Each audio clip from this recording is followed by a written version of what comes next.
The Tragedy of Hamlet, perhaps better known as its shorter and simpler title, Hamlet, is a tragedy written by Shakespeare sometime in the late 16th or 17th century, and appears to be his longest play.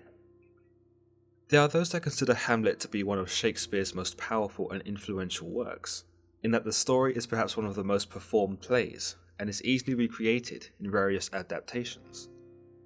It's understood that Shakespeare's Hamlet was inspired by the legend of Amleth, a figure in medieval Scandinavian legend, which was preserved by the 13th century chronicler Saxo Grammaticus, which similarly to Hamlet sees the hero seek vengeance for the death of his father by the hands of his uncle.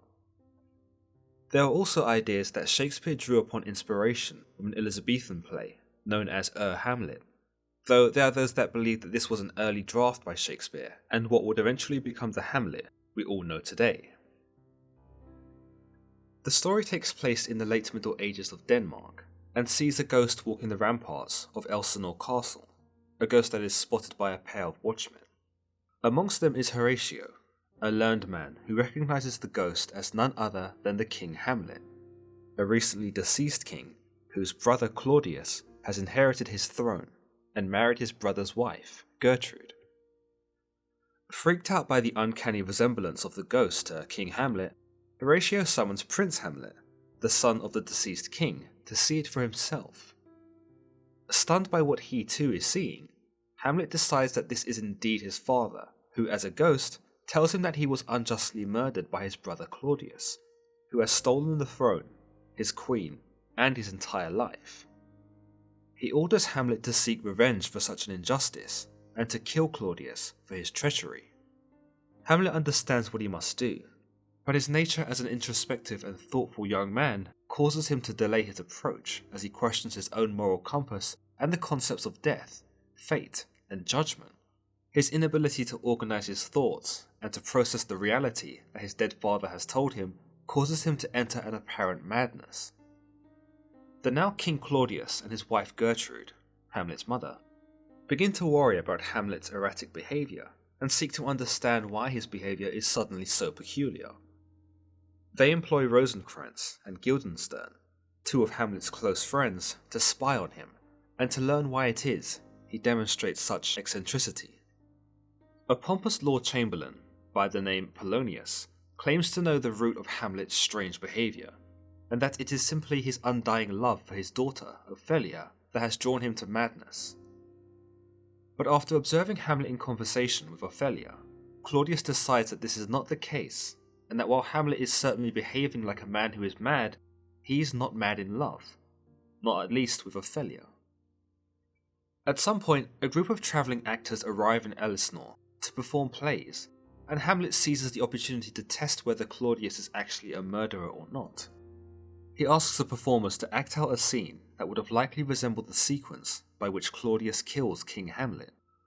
Hamlet's reasoning is that if Claudius reacts, then this would certainly be a demonstration of his guilt. The actors perform for the royals, and when the moment of truth presents itself, Claudius appears to be disgruntled and storms off, thus confirming Hamlet's suspicions. This spurs on an iconic scene where Hamlet goes to kill Claudius only to find him praying. While Hamlet could have struck, he hesitates, believing that by killing Claudius while he is praying would surely send his soul to heaven, a fate too kind for one who had murdered his father. Therefore he decides to wait, and flees the scene to go and comfort his mother. During this moment, we understand that Claudius intends to send Hamlet away to England, for he believes his nephew is truly insane, and begins to fear for his own safety. As Hamlet makes his way to his mother's chambers, he is unaware that Polonius is present, discussing that Hamlet's prank with the play has deeply upset the king, and that Hamlet should be reprimanded. When Polonius hears Hamlet coming, he hides behind a tapestry. As Hamlet enters, he speaks with his mother Gertrude, but upon hearing movement from behind the tapestry, he suspects it to be Claudius, and does not hesitate to draw his sword and stab him through the fabric. Unbeknownst to him, this is of course Polonius, and the murder of this nobleman sees Hamlet immediately dispatched to England, along with his friends Rosencrantz and Guildenstern, who are still serving as spies for the Queen. But Claudius's plan for Hamlet isn't just a banishment, as he has Rosencrantz and Guildenstern carry sealed orders for the King of England, demanding that Hamlet is put to death. Whether or not Hamlet's friends are aware that they carry orders of Hamlet's death is not known, but we are told that Hamlet becomes aware of these orders and actually alters the documents, implicating both Rosencrantz and Guildenstern as the ones who should be executed. During this time, Hamlet surrenders himself over to a pirate ship as a royal prisoner in an attempt to ransom himself back to Denmark. With Polonius dead, his daughter Ophelia goes mad with grief and appears to kill herself by drowning in the river. Polonius' son, Laertes, who was seen in the beginning of the play leaving for France, returns to Denmark in a rage and begins to foster his own vengeance and desire for revenge against none other than Prince Hamlet. Claudius receives a letter from Hamlet alerting him that he is returning to Denmark as pirates attacked the ship en route to England, and that there were no means to continue the journey. Seeing an opportunity to put an end to Hamlet once and for all, Claudius hatches up a plan by instrumentalizing Laertes' thirst for revenge. He talks to Laertes about having a fencing match with Hamlet in what would appear to be an innocent game. However, Claudius intends to poison Laertes' blade, so that if he draws blood, Hamlet will die. They even establish a backup plan that sees Claudius poison a goblet of water, which he plans to give to Hamlet to drink if Laertes is unable to draw blood. Hamlet returns to Denmark and is stunned to find Ophelia's funeral is taking place. Stricken with grief, Hamlet makes a scene and declares that he had always loved Ophelia. A confrontation between himself and Laertes also takes place.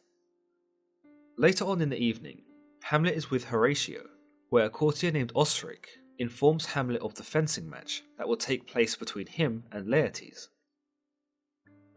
When the match does take place, Hamlet scores the first hit and proceeds to decline drinking the poisoned goblet of water. Instead, it is his mother Gertrude who sips from it, and is quick to die as a result of this. Before she collapses, however, Laertes succeeds in scoring a hit on Hamlet, contaminating him with the poison. However, in a cruel twist of fate, they end up in a scuffle, and their blades are misplaced. Hamlet picks up Laertes' poisoned sword without realizing, and scores a hit on him. When Gertrude collapses and dies, Laertes soon follows, but reveals to Hamlet in his dying words that the blade was poisoned, and that this was all a plan by himself and Claudius. He also notifies him that he too has been struck by the poison, and that there is no cure. Realizing his death is seconds away, Hamlet impales Claudius with the poisoned blade, and forces him to drink what's left of the poison. Claudius dies moments after, but Hamlet lingers for a few more moments, where he tells Horatio to tell his story. At this moment, the Norwegian prince named Fortinbras arrives on the scene, only to be astonished at the gruesome sight before him. The entire royal family sprawled out on the floor, having murdered one another.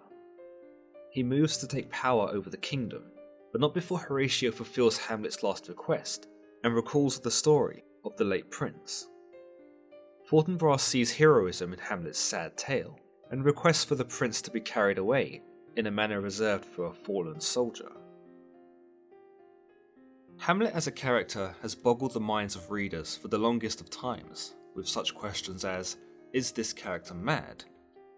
As the most enigmatic character in the play, and arguably one of Shakespeare's most enigmatic characters across all of his works, Hamlet's personality is rife with complexities, some of which the characters of the play struggle to understand. In fact, you might say that Hamlet's mind is so rogue and complicated that the character himself may not truly understand his own thoughts, nor how he has come to produce them. Hamlet is noted as being a university student, implying that he is a well-read man with a certain intellect, which may have been a contemporary stigma that only the smartest of the smart attended such educational establishments. Nowadays, if you can write your name in crayon, you're basically entitled to a university degree. So I don't believe the idea that Hamlet is smart because of his education, but more so that the basis of his intellect is something more innate. He demonstrates a high emotional intelligence, being able to question his own morality and the morality of his peers. He is aware of the implications of his own behaviour, to an extent, and appears to be conscious of how he is being perceived, as well as how to use it to his advantage. An example of this is where we see Hamlet outwit Polonius, simply by playing up to the rumour that he is suffering from insanity. Perhaps one of Hamlet's most notable traits is his ability to realise that despite his philosophical contemplations that see him stand taller than his fellow characters, he doesn't succumb to arrogance, and admits that he doesn't have all the answers, something which appears to irk him as the play goes on and the stakes become higher. One of the things that Hamlet doesn't have the answer to is, does Claudius deserve to die?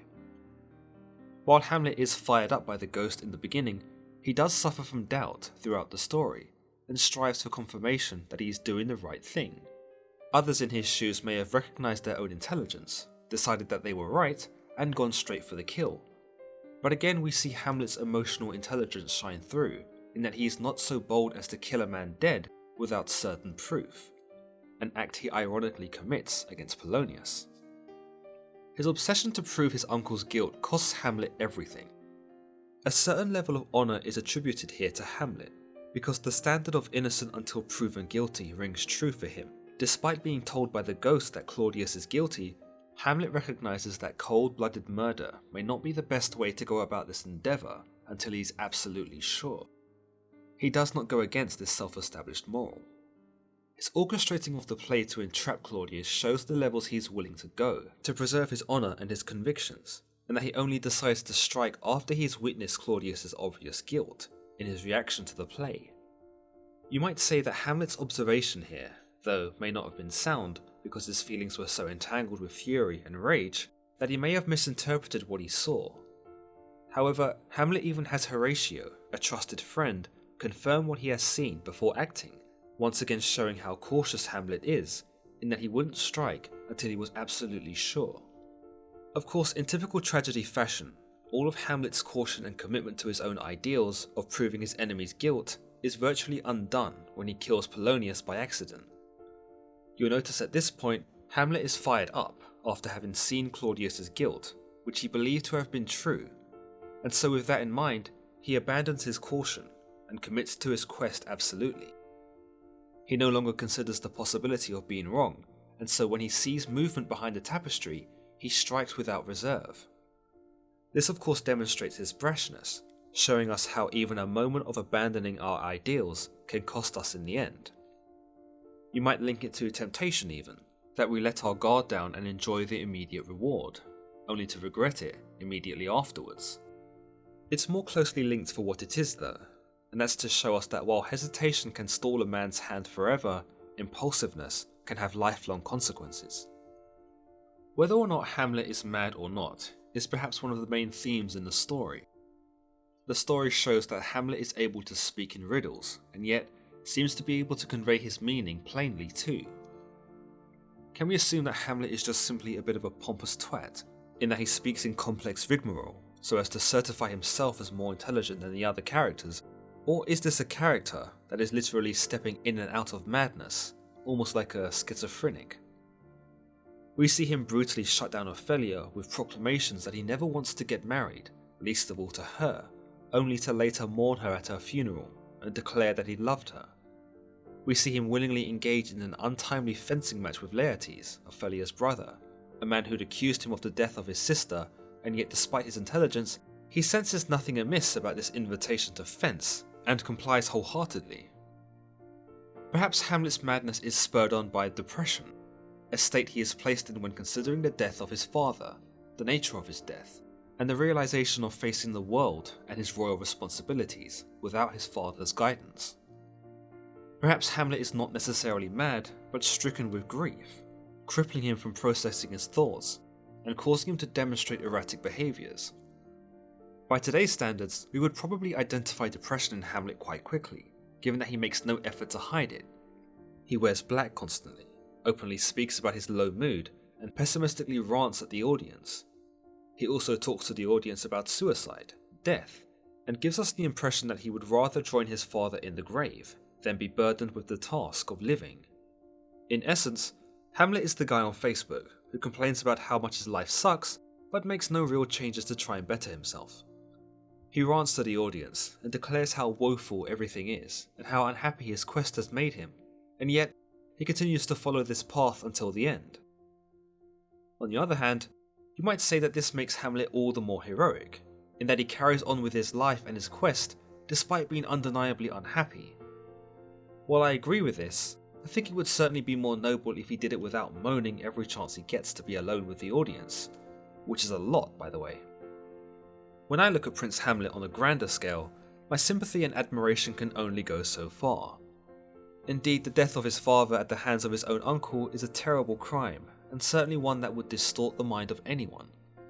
But Hamlet does not adapt to the situation at all, in my opinion. From his own introspections to his sloppy attempts at revenge, Hamlet at the root of all things is a student, and his immaturity is certainly evident. I suppose by this I should cut him some slack, for he is not a man, but more like a boy. His journey into manhood has only just begun, and therefore we should forgive him for some of his misgivings. But by the gods, he is a whiner, and I wonder if Horatio had just given him a slap and told him to man up, there might have been more saving grace for our greenhorn hero. He mopes about like his own life is over, and while I don't mean to belittle his mental capacity to process his grief, I certainly expect more from a person in his position. Let's not forget that this is the prince, a member of the royal society, who will potentially be king one day. And yet he gives no concern for Denmark's shaken political state in the wake of his father's death, nor what the repercussions is doing to neighbouring countries, some of which could capitalise on the unrest in the society. He only ponders on his own problems, and only looks at the state of society from a philosophical standpoint, not one of practicality. By the end of the story, Fortinbras even shows up with his army, and so it leads me to question how Hamlet would have handled losing not only his father, but his riches too, when Fortinbras or some other opportunist inevitably took control. If he was that depressed, when he had servants and a fancy home, imagine how he would have felt living in the Warrens with nothing. Some might say that yes, he did have all these riches, but no amount of riches can buy one happiness. And this is certainly true. But all things considered, I'd rather cry in a Bentley than on a bus. A final note in this analysis is the craftiness of Hamlet, and the side of him that actually gives him more of a villainous persona. Of course, I'm talking about his killing of Rosencrantz and Guildenstern. While he does not strike them himself, he more than certainly ensures their doom by replacing his name with theirs on the execution orders. It is perhaps a point which I feel is too out of character, and something of a blot on the play. Hamlet may have seen his former friend's possession of the execution orders as the ultimate betrayal, but deciding their fate for himself seems a touch out of character, given that he had since shied away from blood, war, and things of that nature. However, you might also say that after killing Polonius, even though by accident, Hamlet acquires a taste for blood, and now sees how easy it is to end a life. You might also say that his killing of his former friends is a sign of his madness, and that no one is safe from his flexible morality. It makes Claudius's demise seem almost inevitable, because no longer is he dealing with the philosophical boy who lamented about his life, but now a scheming killer. In essence, Hamlet takes a leaf out of Claudius's book here, and shows us that he too is just as malicious, putting the two on an equal footing and setting them up for an explosive showdown. So to sum up, Hamlet has some profound ideals and thoughts, and maintains a great deal of honour that does cut him from the same cloth as a typical hero. However, he also possesses too much of a bleak outlook to be the sort of hero we would look up to, and appears to be selfish enough to only care about his own mission and his own vindication in the eyes of his father's ghost. Now that I'm hearing this back, am I actually moaning about Hamlet moaning? Does this make me as bad as him? No, of course not. Hamlet is wrong. I'm right. Next. Claudius. Probably my favourite character in the entire play after Horatio, who seems to know how to keep out of the family drama while still living in the thick of it. Claudius, on the other hand, is clearly the instigator of the events, and certainly the main villain, if not the only villain. He is a shrewd, conniving, and highly intelligent king that appears to have a great understanding of people and how people act. With the exception of Hamlet, of course. No one understands that. He knows how to work his way around Gertrude, given that he is able to kill her husband and marry her thereafter. But he also appears to be skilled with negotiation, as we see him successfully correspond with the kings of other nations to get what he wants, usually without having to do anything arduous in return. Where Claudius differs from the other men in the story are his motives. We understand that Hamlet is preoccupied with justice and revenge. Polonius is concerned with the safety of his children. Rosencrantz and Guildenstern are concerned with Hamlet's well-being and/or maintaining the facade as his friends as they moonlight as spies for Gertrude. Claudius, though, seems only concerned with power and how best to maintain it, preferably without getting his own hands dirty. Through this, he comes across as a tactician and maybe a coward, depending on how you're looking at it, especially when comparing him to the former king, who was a stern warrior, even buried in his armour. Claudius is certainly more of a politician than a warrior, and we see this by the way he tries to appease Hamlet in the beginning, as opposed to just outright removing him, despite Hamlet posing a potential threat because of his claim to the throne. Claudius's weapon is certainly his mouth, which he uses not only to try and pacify Hamlet and get him on side, but also perhaps more crudely to seduce Gertrude in the first place. In fact, some might say that despite his cowardice, he is the most dangerous character in the story, where his words are even compared to poison, poison being the weapon that he used to kill the former king, as well as what he uses against Hamlet. By using poison, it furthermore exemplifies the idea that Claudius is a coward, but also that he is sly and self-preserving, ruthless enough to end his enemies, but smart enough to do it without incriminating himself. One point of contention regarding Claudius is his love for Gertrude. Is this genuine, or is this just a strategic move to secure his own power? Personally, I think it's the latter. We don't see Claudius give much in the way of affections for his wife. He declares his love, but this is usually done with an audience of other characters, as if to keep up appearances. It might also be said that Claudius is simply falling into the category of men that Polonius describes to Ophelia when he warns her about Hamlet's letters, that the affections of men mean nothing, and that love is merely a passing whim.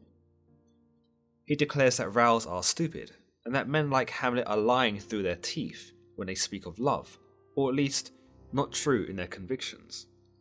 Claudius could very well be one of these men, so colourfully painted by Polonius, that he's lying to Gertrude so as to sustain his prominence as king.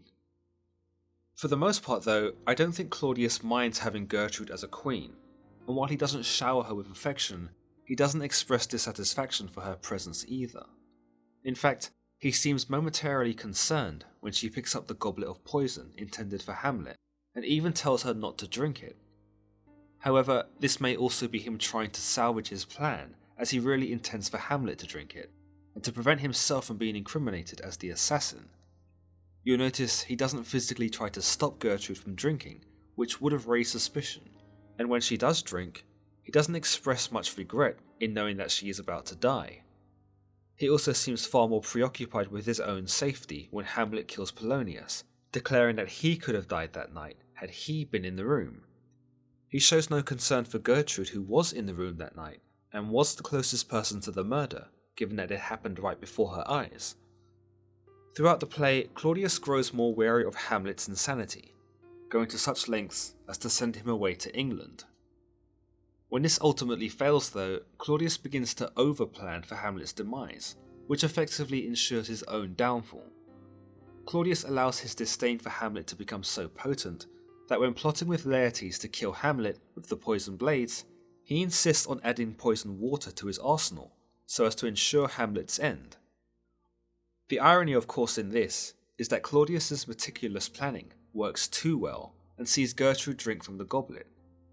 Claudius is then felled by his own devious machination, when Hamlet stabs him at the end of the play.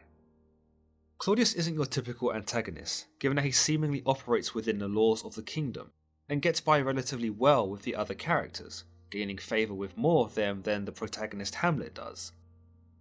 If you were to ask any of the characters who they'd rather have at their dinner party, I'm sure they'd all say the cocksure king Claudius, as opposed to the energy vampire that is Hamlet. It's this contrast that shows a quite unique take on the themes of good versus evil, where we'd expect our protagonist to be cheerful and ambitious, and our antagonist to be gloomy and vengeful. By this, I believe Claudius makes a compelling villain, and a great character in that he'll stop at nothing to achieve his goals, and does so, for the most part, with subtle tact and deadly efficiency. Gertrude. Perhaps one of the most ambiguous characters in the whole play, Gertrude, the beautiful Queen of Denmark, has inspired a lot of speculation as to who she is, what her motives are, whether she is a good queen, did she love Hamlet Sr., does she love Claudius, or is she using him to maintain her royal position, does she believe in Hamlet's madness, and perhaps most importantly, is she in on the whole assassination of her husband? "Frailty, thy name is a woman," states Hamlet, demonstrating how angry he is at his mother for depending on Claudius, a theme explored throughout the play that suggests that women are entirely dependent on their male counterparts, that they are weak, that they are untrustworthy, or otherwise unreliable. You might say that Gertrude's dependence on Claudius is either an emotional crutch in the wake of her husband's death, or perhaps a political necessity, in that without him, she has no claim to the throne. It says a lot about her character if this latter idea is true, in that she is as much duty-bound as Claudius, perhaps even more so, in that she willingly marries him and shares the same bed as him, despite not loving him. You might say that Gertrude is a strong woman because of this, that she stops at nothing to retain her throne, even betraying the memory of her late husband, as Hamlet is quick to point out, and marry his brother. On the other hand, you might say that Gertrude is a power-hungry witch, that she would stoop as low to marry her husband's brother, and perhaps even her husband's murderer if she knew of the act, all in an effort to maintain her queenship. Does Gertrude have any motives? Well, that depends on whether you think she was aware of Hamlet Sr.'s death. If she was, then yes, you can say her motive is to maintain her position as queen, regardless of the moral implications. But you might also say that Gertrude was a victim of circumstance, fearful of Claudius's relentlessness and scheming that she quietly went along with in a bid to survive. You'll notice that Claudius never actually confides in Gertrude about his motives, and so it's more likely that she is not aware of his devious antics. Many have described the concept of a widow as a survivor, at least in a traditional sense, where a woman now alone would need to make up for the absence of her deceased mate, whether this be in a financial stipulation or otherwise. You may see Gertrude as this survivor too, for she understands that her role as queen and her political influence doesn't need to end just because her husband's life has. Is Gertrude noble by this endeavour? I'd like to think so, that she doesn't show her emotion to her deceased husband and sort of just gets on with it, stiff upper lip and all that. You might also see Gertrude serve as a protective character, demonstrating her motherly instincts as she lies for Hamlet, telling Claudius that he wept for Polonius, even though he didn't, so as to perhaps get him off the hook. Perhaps all of Gertrude's conversations have her son Hamlet at the heart of them. We never hear her talk about the state of Denmark or her own official responsibilities, but instead only those that pertain to her son. She plots with Rosencrantz and Guildenstern with Hamlet's well-being in mind, and even expresses her desire to see Hamlet happy when speaking with Ophelia. All in all, I think Gertrude genuinely comes from a place of innocence and good intentions, but that her circumstances cause her to compromise her own happiness for the sake of the throne and the safety of her son and his questionable mental health. One of the other big questions surrounding Gertrude is, does she love Claudius? The short answer? Probably not. Claudius needs Gertrude as a means to solidify his ascension to the throne, and similarly, Gertrude needs Claudius to maintain her status as queen and possibly to prevent her life from further changing. It's also from a position as queen that she is better suited to protect Hamlet. By this logic, their union is rooted in their own personal needs to either further achieve that which they desire or to maintain that which they already have. Ophelia. Ophelia's role in the play revolves around her relationships with three men. She is the daughter of Polonius, the sister of Laertes, and up until the beginning of the play's events, she's also been romantically involved with the breaker of hearts himself, of course, Hamlet. Seriously, Hamlet has a smoking babe like Ophelia thirsty for reciprocation, and yet he's still in a pissy mood. A completely missed opportunity if you ask me. What was I talking about again? Oh right, Ophelia. So Ophelia is frequently seen at the whims of the men in her life. From the very first scene with Ophelia, we see Laertes advising her over the predicament with Hamlet. While he doesn't necessarily come across as manipulative or aggressive, he does appease to her with a morbid point that Hamlet's advances are just flirtations, and that his liking for her will not last. You might say he speaks out of line by assuming Hamlet, who is of royal blood, will soon have no time for her as he fulfills his own family obligations. He explains to her that, if it fits your wisdom so far to believe it, as he in his particular act and place may give his saying deed, which is no further than the main voice of Denmark goes withal, then wait what loss your honour may sustain, if with too credent ear you list his songs, or lose your heart, or chase treasure open. What he essentially tells her is that Hamlet will always put Denmark and his family first, and that he will only love her as far as the country will allow him to. His message is a cautionary message, telling her to be mindful of what Hamlet tells her, and not to allow herself to fall for him so readily. By this, Laertes can be seen as a brotherly consort, one who wants only for the best for his sister, but also who is weary of the politics, which may cause her pain in the long run, when and if Hamlet chooses his family over her. Polonius echoes Laertes' statements, though for perhaps the wrong reasons, in the long rant about Hamlet and men in general, going on to say of men in love that, when the blood burns, how prodigal the soul lends the tongue vows. The blaze's daughter, giving more light than heat, extinct in both. Essentially, what he means is that when a young man is infatuated, he will say anything to get what he wants. Even though he may believe in these things himself, he is wrong, and that though it may be exciting and intense, it will always welter before long. Ophelia appears to be subservient to this rant, and shows us that Ophelia is oppressed, or at least heavily influenced by the men in her family, but it also shows us the insecurities of Polonius in his duty to protect his daughter, not just from Hamlet, but from all men. It all stems from the idea that fathers may perceive that no man is good enough for their daughter, and that they want their daughters to avoid men, because they know better than any of what man is capable of. Other ideas suggest that Laertes and Polonius are just jealous of the love between Hamlet and Ophelia, because they themselves do not appear to experience the same monogamous relationships throughout the story. Regardless, Ophelia appears to accept their counsel, but later on, we see Polonius begin to tighten his hold on Ophelia as Hamlet's state of mind continues to deteriorate as far as the other characters are concerned.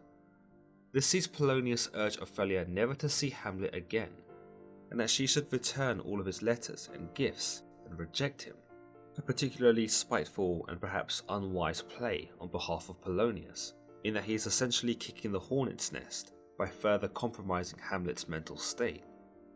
Of course, this might actually contribute to Hamlet's brash folly, as he inadvertently stabs Polonius. When Hamlet is rejected by Ophelia, he doesn't take the news as gracefully as a prince, or any man should for that matter. In fact, it unleashes him into a tirade about misogyny, and goes on to say some hurtful and petty things, including that Ophelia should join a nunnery, and that he had never intended to marry her anyway. He goes on to tell her that, "If thou dost marry, I'll give thee this plague for thy dowry. Be thou as chaste as ice, as pure as snow, thou shalt not escape calumny. Get thee to a nunnery, go, farewell. Or if thou wilt needs marry, marry a fool, for wise men know well enough what monsters you make of them. To a nunnery, go, and quickly too, farewell." By this, he tells her that if she does remarry, he will hope for the curse of his own burden to be bestowed upon her, and that if she is to remarry, she should aim to marry a fool, because if she marries anyone smarter, they will already know that women are monsters, and that they will treat them poorly. By this, he implies that Ophelia would make a poor wife, an abusive wife, and possibly even a wife that will cheat on her spouse, as he believes all women are prone to do. Basically, he doesn't take the breakup well. It's perhaps a combination of her father's death and Hamlet's tirade that depresses Ophelia so much that she kills herself. Ophelia's death is tragic in the sense that she didn't really do anything wrong, and that the loss of her innocence comes about because of Hamlet's actions. He not only breaks her heart, but proceeds to kill her father, causing her to spiral into an ambiguous madness, perhaps just as ambiguous as Hamlet's.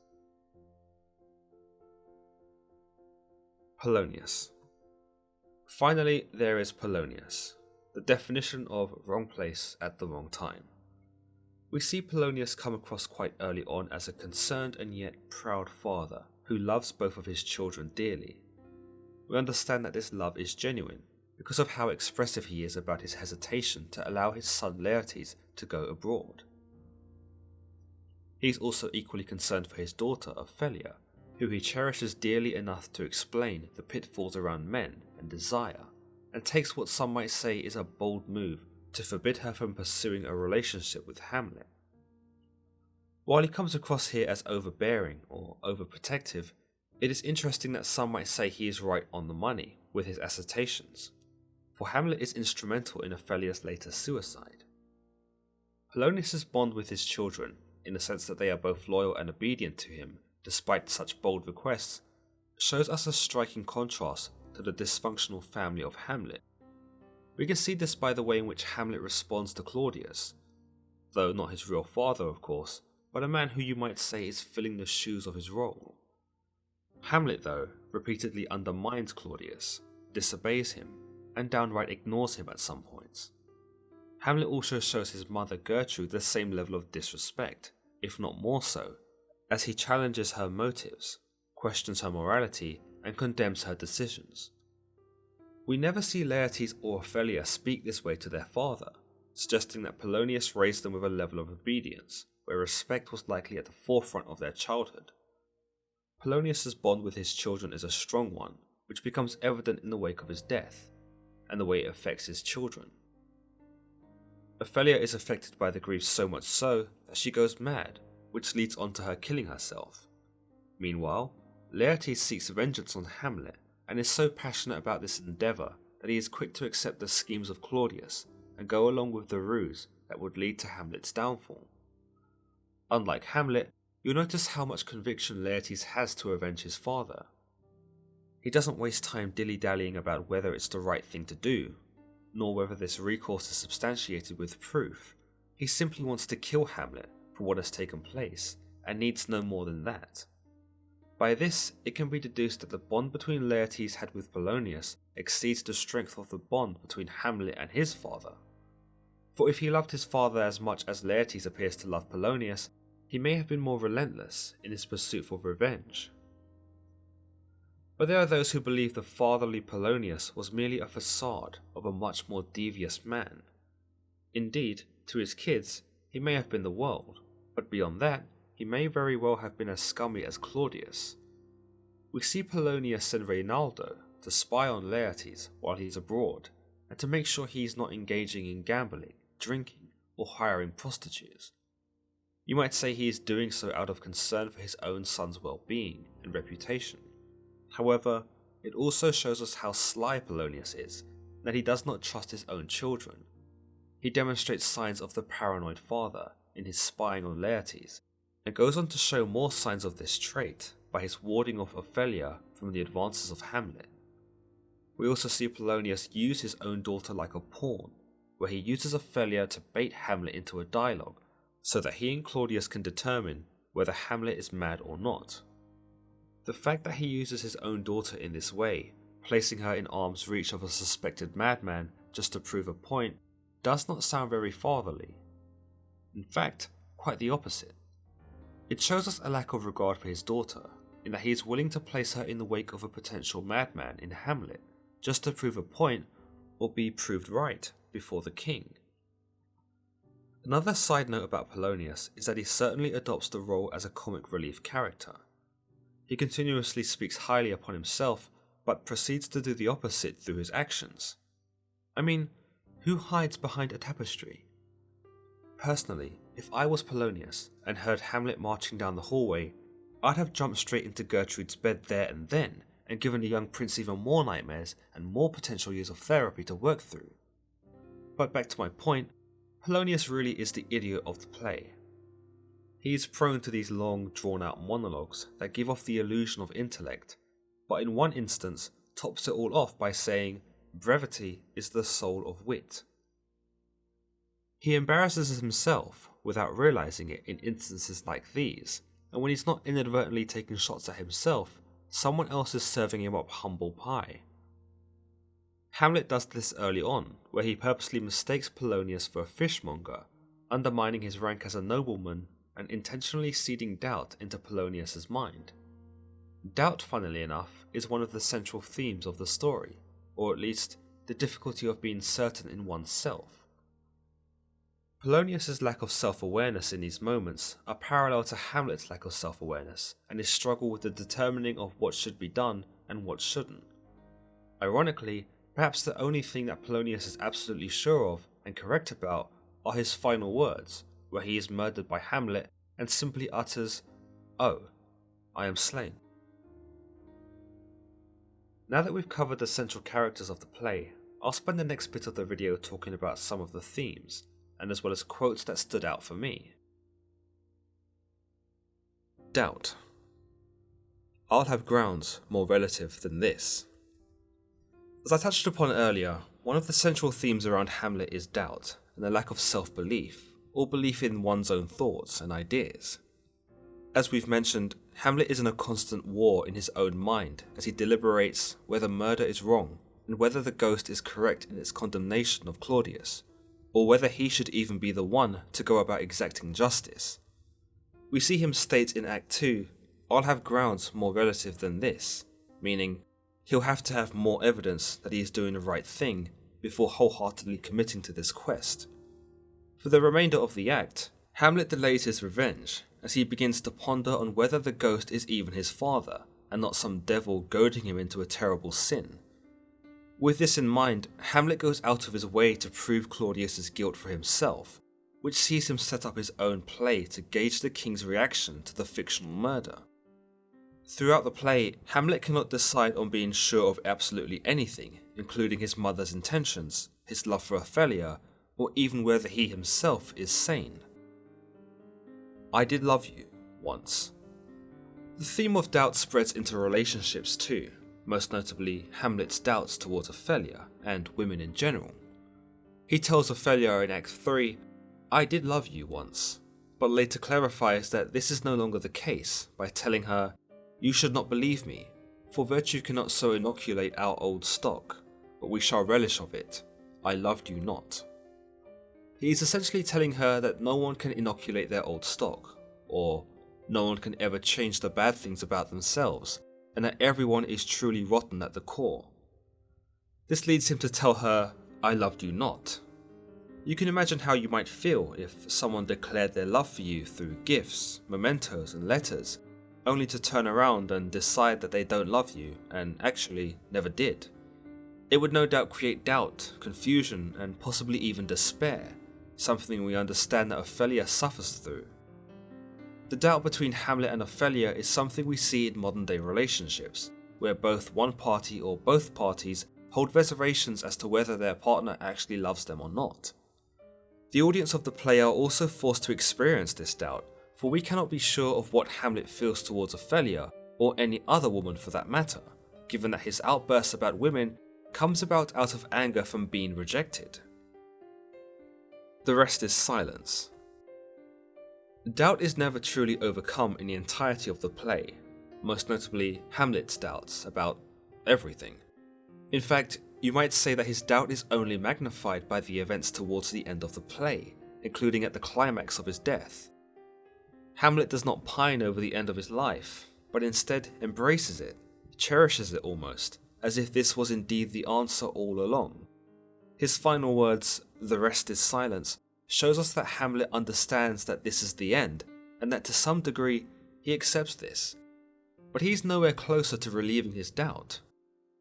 He still does not know whether the ghost was his father's, whether his course of revenge was the right one, or more importantly, what's going to happen now that he's dead. Hamlet is left with more questions than he ever had before, but he seems to accept this and find some peace at last. His stance by the end of the play, where he resigns himself to just uttering "the rest is silence," shows us that Hamlet maybe did gain some wisdom, in that while his questions and doubts only grew, he also accepts that he cannot ever be truly certain of anything. It's almost reminiscent of the Greek philosopher Socrates, who once said, "I know that I know nothing." The burden of action, or quest. There are many times throughout the play where we see Hamlet openly express that he is burdened by the responsibility of avenging his father, and that he sees the entire quest as not only a personal redemption, but as a far grander task, like he is restoring some much needed balance to the universe. By this, the task seems monumental, and not something that one man, least of all him, can hope to achieve, and he allows this to play on his mind throughout the entire play. He states in Act 1 Scene 5 to Horatio and the other guards after seeing the ghost that "the time is out of joint, O cursed spite, that ever I was born to set it right." By this, Hamlet assumes that the purpose in his life was being born to set right this one particular wrong. Whatever ambitions he may have had prior to this encounter appear to vanish, and suddenly Hamlet finds himself with a single profound motive, that he must avenge his father. By suggesting that time is out of joint, he exaggerates the task, or at least gives us a peek into how troubling this task will be for him, and the pain it causes him in trying to achieve it. By associating it with time being out of joint, and that he is the only one to fix it, it shows us that Hamlet does not feel qualified to fulfill this endeavour, nor does he see it as fair. Others might say that it reveals more about Hamlet than the situation itself, in that he compares his father's assassination to time being out of joint is just plain arrogant, and that it is he who is out of joint. By making such a comparison, some might say that Hamlet is succumbing to the mindset of a man who has allowed his problem to grow root, and has already surrendered to it. In Act 4 Scene 4, we see Hamlet address the audience again in one of his joyful monologues, where he tells us, "Now, whether it be bestial oblivion, or some craven scruple, of thinking too precisely of the event, a thought which, quartered, hath but one part wisdom, and ever 3 parts coward, I do not know why, yet I live to say, this thing's to do, sith I have cause and will and strength and means to do it." In this he tells us that he himself doesn't understand why he has not yet killed Claudius, for he has the cause, the will, and the strength to do it, and yet he has not made his move. He doesn't know whether it is bestial oblivion, implying that he may lack the wisdom to fulfill the task, or whether it is due to some craven scruple, implying he is not brave enough to do it. Or maybe it could be because he is thinking too precisely of the event, overthinking the entire endeavour and allowing a quarter of his thought process to benefit from wisdom, but also allowing 3/4 of his thought process to suffer from cowardice. Essentially, it shows us that Hamlet doesn't know if he is capable of doing the deed, or even if he is brave or wise enough to pull it off. He knows he has to do it, and he knows that without doing it, he will be miserable, and yet the thought of actually having to do it also brings him a feeling of suffering, whether it be the realization that he might not be smart enough and perhaps wrong about the whole thing, or might actually be too scared. This leads me on to the most famous quote of the play, and all of Shakespeare's works. To be, or not to be. Many see this quote as Hamlet referring to life and death, as in, is it better to live and be, or is it better to die and not be? It confirms the turmoil that Hamlet is going through, and the decline of his mental health, that he is pondering on death at all, and considering the benefit of not having to live.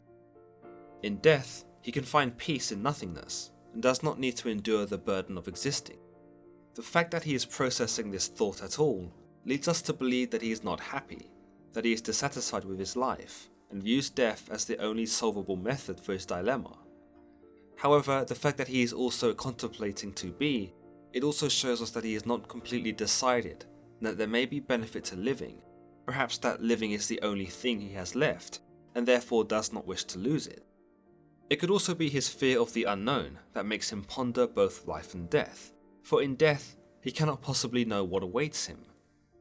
At the time of the play being written, Christian teachings of life and death would have been most prevalent, and the idea that one might go to hell, particularly if they took their own life, could have been enough to compel Hamlet to consider both living and dying. It could be that death is actually worse than living, but the tragedy is that one can only know after he has made a permanent choice.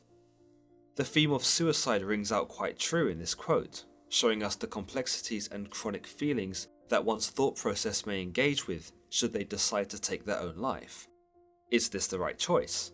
Is this going to end my pain? Is there something on the other side waiting for me? Will I be in more pain because of this? No one has the answers to these questions, which is quite poetic in a play about a man who strives for complete certainty, but falls short of it time and time again. The quote also has a subtle effect of glorifying death, in the case of Hamlet. Hamlet is in pain. Almost every moment of his existence is suffering, as he takes on the role of a victim of circumstance, a victim of the actions by those around him, and a victim of the toughness of life itself. Indeed, this mindset, you might say, is self-imposed by Hamlet, but Hamlet sees death not only as an escape from his burden, but also as an empowering opportunity. It allows him to oppose the barrage he believes he is facing from life, and becomes a weapon that he can use to spite life and those around him by paying the ultimate price. By choosing death, he would not only be relieving himself of the burden of his quest, but also may gain some grim satisfaction in that he chose to end his life and chose to deny the ghost, his father, life, and the universe itself, of using him as a means to facilitate revenge. Conscience does make cowards of us all, Hamlet tells us, in a rant, and given that he does not kill himself, it implies that he thinks beyond himself, possibly considering the moral implications of ending one's own life, and maybe even the religious implications in committing such a sin. You might say that his conscience in this sentence is reserved for his mother Gertrude and the others around him, that his death may further complicate an already messy situation. He decides his conscience therefore makes him a coward, but you might argue that he has it backwards, that his conscience actually makes him brave, that he continues to live in spite of his struggles. It can also be said that to be or not to be is referring to the burden of action, and not death at all. By being or acting, we risk opening ourselves up to new experiences, some of which may not invite wholesome or positive feelings. In fact, they may attract quite the opposite, and may even harm us.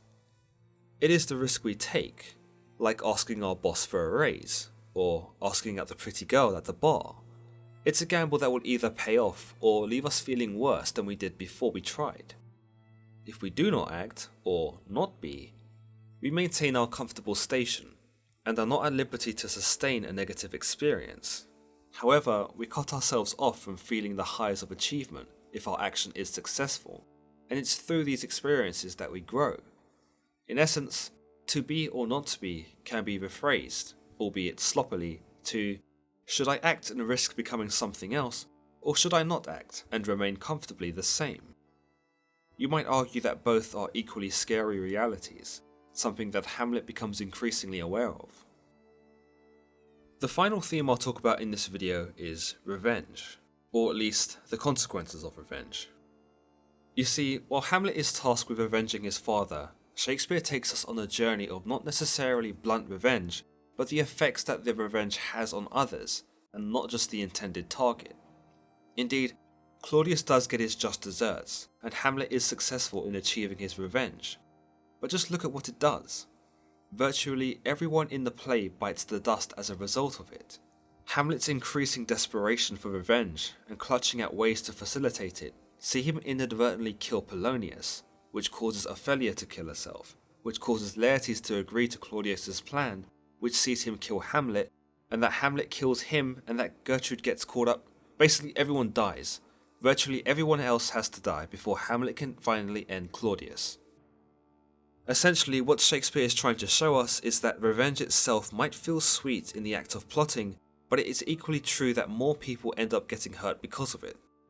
It also shows us that the sweetness of revenge is likely bittersweet, at least for Hamlet, who dies knowing that his quest has brought about the death of so many. In essence, That's the danger in starting a fire. You can never really know how many bridges you'll burn. This leads me on to the morals of the story, and then I swear I'm getting out of here because I've been sitting here way too long and my left cheek has gone to sleep. Hesitation causes more pain, but brashness leads to mistakes. By this, I mean that the more we ponder on something and fear the outcome, the more we trap ourselves in a state of suffering, just like Hamlet does throughout the duration of the play. However, if we act too boldly and become overconfident, or allow our emotions to govern us in these situations, then we may be prone to making critical errors. We see Hamlet do this when he kills Polonius and abandons all sense as he strikes through the tapestry. What the story of Hamlet shows us is that one must keep level-headed, and one must strive for a balance between analysing a situation and deploying action. To wait too long is to miss our shot, and to act too hurriedly is to blunder it altogether. The second moral echoes the point about revenge in that blood brings more blood, or two wrongs do not make a right. As mentioned a moment ago, we see all the main characters suffer fatal ends, all because of Hamlet's revenge. While I'm not saying he wasn't just in his convictions to end Claudius's life, one cannot argue with the explosive repercussions that Hamlet's revenge ultimately causes for everyone else. Furthermore, revenge doesn't bring Hamlet any real contentment. Much as we find, revenge is often a hollow feeling that leaves us not with the bliss we thought we might experience, but instead a feeling of apathy, or perhaps even with virtues of guilt. Hamlet appears to be stoic in his achievements, as he states, "The rest is silence." The subdued connotation of this almost suggests that yes, while he was true to his purpose in the end, it almost seems like it wasn't worth it. In short, revenge is bad. Don't do it. Or do it. What the heck do I know? I'm not your conscience. In conclusion, Hamlet is flawed, and his introspection may be what contributes to his madness. He literally thinks himself into insanity, which may have been avoided had he just done as the ghost said and killed the king. Then again, the burden of murder may have played on his mind, and this led him to deliberate, though thus showing traits of a man with no conviction, in that he cannot reach a decision. He has the ability to do so, but second guesses himself, much as we all do, and it ultimately prevents him from making a move. He doesn't strike when he should have, and this results in more death.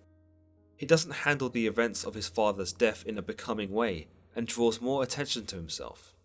He should have struck in silence like an assassin, and been ready to accept the consequences, but he allowed his emotions to get the better of him. The play is a perfect example of how we talk ourselves out of stuff, and how we become our own worst enemies. We deliberate on big decisions to the point where we don't make a move at all, and if we do so erratically, sometimes out of desperation from the time we've wasted. While Hamlet is not necessarily what I call a hero, we are able to identify and connect with him far more easily than the other characters. Despite not being sure of his mental stability, we still root for him. I could probably talk for hours about the tragedy of Hamlet. While I slated him a lot in this video, it's probably because I understand a part of him, or at least see a part of myself in him. Is this video good enough? Am I covering all the right points? Is it too long? Is it even worth doing another YouTube channel? Are people even going to watch this? Is the microphone even plugged in properly? Freaking better be. All these sorts of questions circulate my brain and leave me often in a space of doubt and hesitation, much as we see Hamlet in, as he questions everything around him. What I'm trying to say is that maybe there's a bit of Hamlet in all of us, and perhaps that's okay, so long as we recognise the thought patterns and actively do something productive with them. In any case, I hope you enjoyed today's video, hopefully the first of many, as I look to dive into all sorts of different worlds, from both classic and modern texts. Let me know what you thought about today's video and about Hamlet himself. What are some of the things that struck you about this tragedy, and who do you most identify with? Before I head out, I regret to inform you that this is a brand new channel. It isn't monetized at all, and for those of you who don't know, it does take a while to get there, even after you meet the requirements. Therefore, I'm being a total sellout and taking donations on Patreon. This will allow me to continue to bring content out on this channel, as well as support Legends of History. All donations go towards the artwork as seen in the videos. Honestly, no amount is too small, and it would be a massive help to me if you can spare a humble creator some of your hard-earned cash. I'll even add your name to the end of the video so you can basically be famous. Just head over to patreon.com/legendsofliterature and you can check out some of the tiers I'm offering. In the meantime, don't forget to give this video a thumbs up, and if you've enjoyed it, of course subscribe and tick that bell icon to receive notifications. Until the next time, guys.